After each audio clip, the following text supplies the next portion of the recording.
아멘. 할렐루야.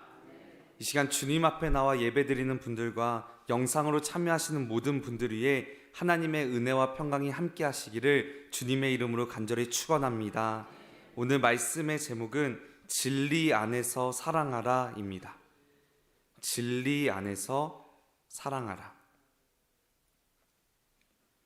요한 3서 1장 1절에서 15절까지의 말씀은 크게 세 부분으로 나누어져 있습니다. 먼저 1절에서 4절까지의 말씀은 가이오를 향한 사도 요한의 인사와 축복입니다. 5절부터 8절까지는 순회 전도자들을 환대하는 가이오를 향한 사도 요한의 칭찬입니다. 9절에서 15절까지는 디오드레베를 향한 사도 요한의 질책과 마지막 인사입니다. 오늘 함께 읽은 요한 3서의 말씀은 사도 요한이 가이오에게 보낸 개인적인 서신입니다. 요한 2서와 요한 3서는 동일한 시기에 기록되었는데요. 90세가 넘은 요한이 이 편지를 쓰게 된 이유는 바로 진리와 사랑을 강조하기 위함입니다. 요한이 이 편지를 썼을 당시에는 이단 사상 중 하나였던 영지주의 사상이 교회를 위협하기 시작했습니다. 영지주의는 철저하게 영은 선한 것이고 육은 악한 것이다. 그래서 하나님은 육을 창조하지 않으셨다 주장했습니다. 심지어 이 땅에 육신을 입고 오신 예수 그리스도를 부정하며 진리를 따르지 않는 모습을 볼 수가 있었습니다. 그래서 사도 요한은 요한 2서 말씀을 통해 영지주의자들은 집에 들이지도 말고 인사도 하지 말라 권면했습니다. 그러나 그 시대는 순회 전도자들이 활동하던 시대였습니다. 순회하면서 복음 전파를 했던 사역자들은 어떤 대가도 받지 않는 헌신된 사람들이었습니다. 다만 자신을 제접하는 성도들의 집에 유숙하며 식사를 해결했고 다음 선교지로 갈 수 있는 여비를 받았습니다. 그러나 이런 순회 전도자로 가장하여 이단 사상들을 전하는 거짓 교사들이 생겨나 진심으로 봉사를 하는 성도들을 미혹했던 것입니다. 이로 인해 참된 순회 전도자들이 막대한 피해를 입게 됩니다. 이러한 상황 가운데서 사도 요한은 순회 전도자들을 잘 대접하는 교회의 신실한 지도자였던 가이오를 칭찬합니다. 반면에 이런 상황을 이용해 자기의 지위를 높이고 전도자들을 박해하며 심지어는 그들을 대접하는 성도들을 출교시키는 악행을 저질렀던 지도자 디오드레베를 책망하며 편지를 쓰고 있습니다. 그러면서 요한은 진리 안에 있는 자는 가이오처럼 사랑하며 살아갈 수밖에 없음을 강조하고 있습니다. 그래서 이 짧은 서신서 안에 진리라는 단어가 무려 7번이나 등장하며 반복되고 있고요. 사랑이라는 단어가 6번이나 반복하며 등장하고 있습니다. 먼저 1절 말씀에 장로인 나는 사랑하는 가이오 곧 내가 참으로 사랑하는 자에게 편지하노라.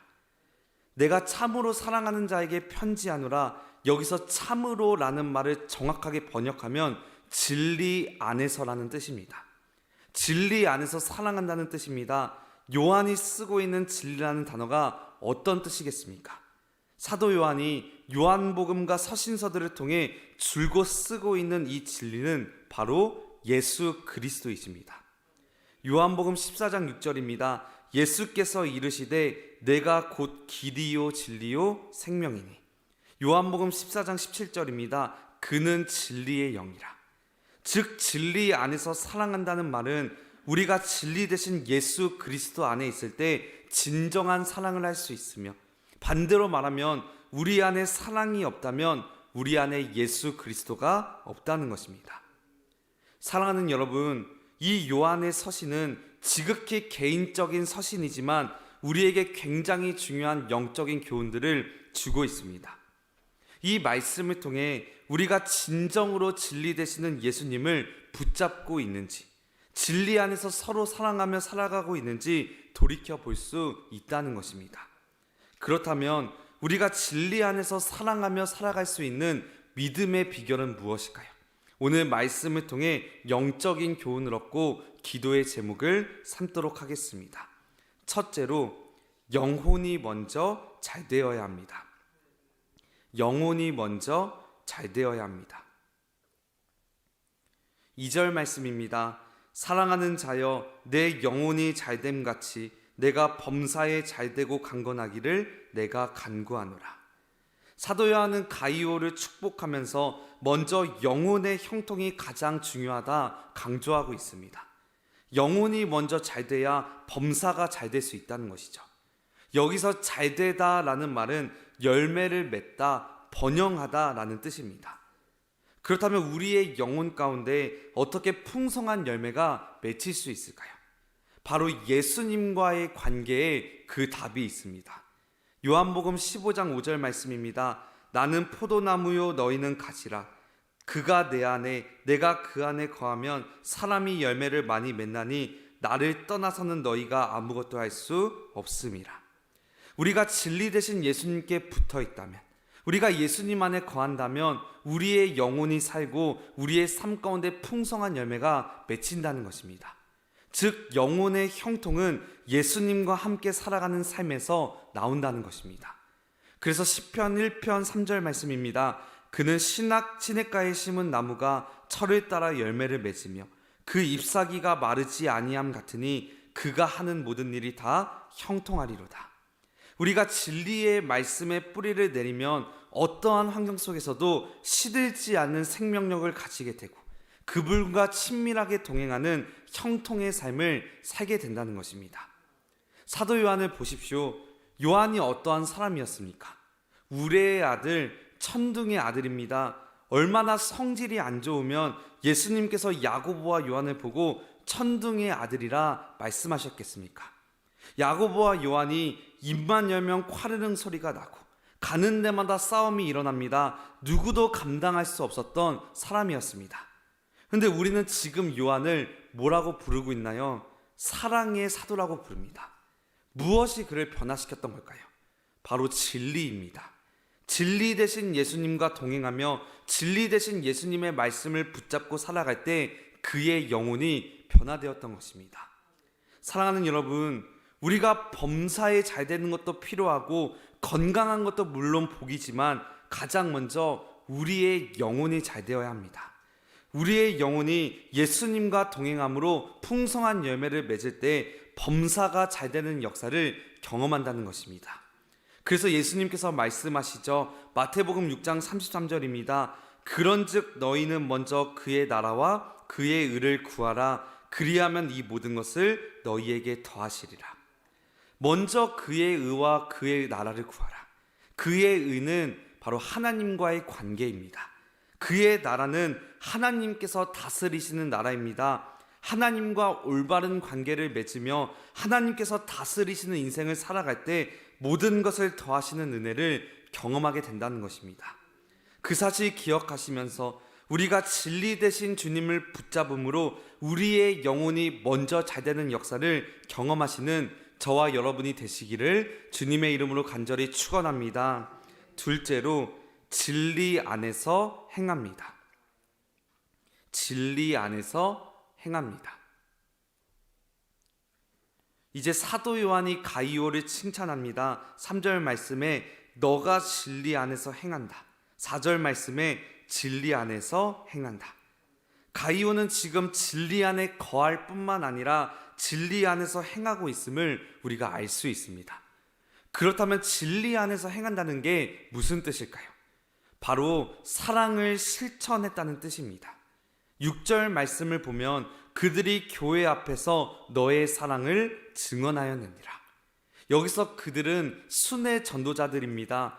그들이 선교 일정을 마치고 돌아와 사도 요한에게 선교 사역을 보고하면서 가이오가 자신들을 어떠한 사랑으로 대접하여 보냈는지를 이야기하고 있었던 것입니다. 예수님께 받은 사랑을 그대로 실천하는 삶을 보여주었다는 것이죠. 여러분, 우리가 예수님을 믿는다고 하지만 우리 안에 사랑이 없으면 그 믿음은 가짜 믿음입니다. 요한일서 4장 20절 말씀입니다. 누구든지 하나님을 사랑하노라 하고 그 형제를 미워하면 이는 거짓말하는 자니. 하나님을 사랑한다고 하면서 형제를 미워할 수 없다는 것이죠. 그렇다면 우리가 어떻게 서로 사랑하며 살아갈 수 있을까요? 그것은 노력해서 될 수 있는 것이 아닙니다. 예수님께서 비유로 말씀하신 것 중에 이런 비유가 있습니다. 한 종이 임금에게 10,000달란트를 빚졌습니다. 갚을 수 없는 돈입니다. 그래서 그 주인이 불쌍히 여기는 마음으로 그 빚을 다 없애줍니다. 이제 그 종이 용서함을 받고 나왔는데 길을 가다가 자신에게 100데나리온 빚진 동료를 만나게 됩니다. 10,000달란트에 비하면 비교도 할 수 없는 금액입니다. 그런데 그가 그 동료를 감옥에 집어넣고 빚진 돈을 다 갚을 때까지 갇혀있게 했다는 것입니다. 여러분, 우리가 그렇습니다. 우리는 하나님께 10,000달란트 빚진 자입니다. 죄로 인해 영원히 죽을 수밖에 없었던 죄인인 우리를 너무나도 사랑하셔서 십자가 위에서 우리의 죄를 다 없애주셨습니다. 근데 그 사랑을 받았다고 용서가 쉬워지던가요? 예수님을 믿는 우리도 때로는 사랑하며 살아가기가 너무나도 힘들 때가 있다는 것입니다. 그럼 우리가 어떻게 사랑 안에서 진리를 행할 수 있을까요? 우리의 힘으로는 할 수가 없습니다. 성경이 말하는 것은 사랑이 성령의 열매라는 것입니다. 사랑은 우리의 열매, 여러분의 열매가 아니라 바로 성령의 열매입니다. 갈라디아서 5장 22절 23절 말씀입니다. 오직 성령의 열매는 사랑과 희락과 화평과 오래 참음과 자비와 양선과 충성과 온유와 절제니 이 같은 것을 금지할 법이 없느니라. 성령의 열매 중에 가장 먼저 나온 것이 바로 사랑입니다. 그렇기에 이 시간 우리가 성령님께 구해야 합니다. 성령님, 이 시간 내 안에 찾아와 주셔서 성령님의 능력으로 사랑하며 살아갈 수 있도록 인도하여 주시옵소서. 우리가 이렇게 고백하며 나아갈 때 우리의 마음 가운데 사랑의 마음을 허락하여 주실 것입니다. 그 사실 기억하시면서 진리 안에서 행하는 삶, 서로 사랑하는 삶을 살아내는 저와 여러분이 되시기를 주님의 이름으로 간절히 축원합니다. 끝으로 선한 것을 본받습니다. 선한 것을 본받습니다. 마지막으로 요한은 선한 것을 본받으라 권면합니다. 11절 말씀입니다. 사랑하는 자여 악한 것을 본받지 말고 선한 것을 본받으라. 선을 행하는 자는 하나님께 속하고 악을 행하는 자는 하나님을 배웁지 못하였느니라. 여기서 본받는다라고 하는 말은 모방하고 흉내내는 것을 의미합니다. 요한은 특별히 본받지 말아야 할 대상으로 디오드레베를 얘기합니다. 그는 악한 말로 사도 요한과 교회 지도자를 비방했습니다. 순회 전도자들을 맞아들이지 않았습니다. 또한 맞아들이고자 하는 자들을 교회에서 내쫓았습니다. 사랑이 없는 모습을 볼 수가 있죠. 그런 그를 9절 말씀에 으뜸되기를 좋아한다 표현하고 있습니다. 그는 하나님 중심이 아니라 자기 중심이었습니다. 진리의 말씀에 사로잡혀 살아가는 것이 아니라 혈기와 감정에 사로잡혀 살아가고 있습니다. 그런 디오드레베를 본받지 말라 얘기하고 있는 것입니다. 자기가 으뜸되기 위해 살아가는 자는 하나님을 배웁지 못한다. 성경은 말하고 있습니다. 여러분, 사울왕을 보십시오. 그는 자신이 으뜸이 되고자 하는 집착이 너무나도 강했습니다. 그래서 다윗을 시기하여 죽이고자 하기까지 했다는 것입니다. 그러자 성령이 그에게서 떠나고 악령에 시달리게 됩니다. 반면에 다윗은 악을 악으로 갚지 않고 끝까지 선을 행했습니다. 그때 여호와의 영이 다윗을 이끄시는 것을 우리가 볼 수가 있습니다. 예수님의 제자들을 보십시오. 제자들이 서로 으뜸되고자 경쟁했을 때는 그들은 예수님의 말씀을 온전히 받아들이지 못합니다. 그때 예수님께서 뭐라고 말씀하십니까? 마태복음 20장 26절에서 27절입니다. 너희 중에 누구든지 크고자 하는 자는 너희를 섬기는 자가 되고 너희 중에 누구든지 으뜸이 되고자 하는 자는 너희의 종이 되어야 하리라. 그리고 예수님께서 말씀만 하지 않으십니다. 자신이 직접 그러한 삶을 살아내셨습니다. 여러분, 예수님은 신이잖아요. 신이 인간이 되십니다. 별 볼 일 없는 마구간에서 태어나시고 심지어는 십자가를 지십니다. 언제든지 으뜸이 되실 수 있는 분이셨지만 자신을 온전히 비우셨습니다. 이것이 바로 선이라는 것입니다. 자기 영광과 명예의 길이 아니라 자기 십자가와 희생의 길, 이것이 바로 선한 일입니다.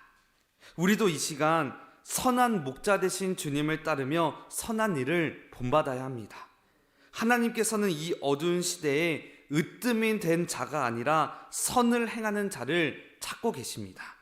특별히 주님 앞에 엎드린 이 시간 선한 목자 되신 예수님을 본받아 이 세상 가운데 선한 영향력을 끼치며 살아가는, 그래서 영혼이 잘됨 같이 범사에 잘되는 역사를 경험하게 되시는 저와 여러분이 되시기를 주님의 이름으로 간절히 축원합니다. 기도하시겠습니다. 사랑과 은혜가 많으신 하나님 아버지, 이 새벽 주님 앞에 나와 예배하게 하여 주시고 말씀을 통해 진리 되시는 예수님을 붙잡게 하여 주심에 참으로 감사드립니다. 이 시간 우리가 먼저 예수님의 사랑을 붙잡게 하여 주시옵시고 그 사랑으로 서로 사랑하는 삶을 살아낼 수 있도록 인도하여 주시옵소서. 특별히 우리의 영혼이 먼저 잘 되기를 간절히 원합니다. 이 시간 진리의 말씀에 뿌리를 내려 형통함의 은혜를 경험하게 하여 주시옵시고 더 나아가 영혼이 잘됨 같이 범사에 잘되고 늘 강건할 수 있는 광림의 권속들 되게 하여 주시옵소서. 이 시간 귀한 마음으로 하나님 앞에 예물을 올려드린 손길이 있습니다. 주님께서 기뻐 받아주시고 드린 손길마다 하늘의 신령한 복과 땅의 기름진 복을 누리는 삶이 될 수 있도록 인도하여 주시옵소서. 우리 주 예수 그리스도의 이름으로 기도하옵나이다. 아멘.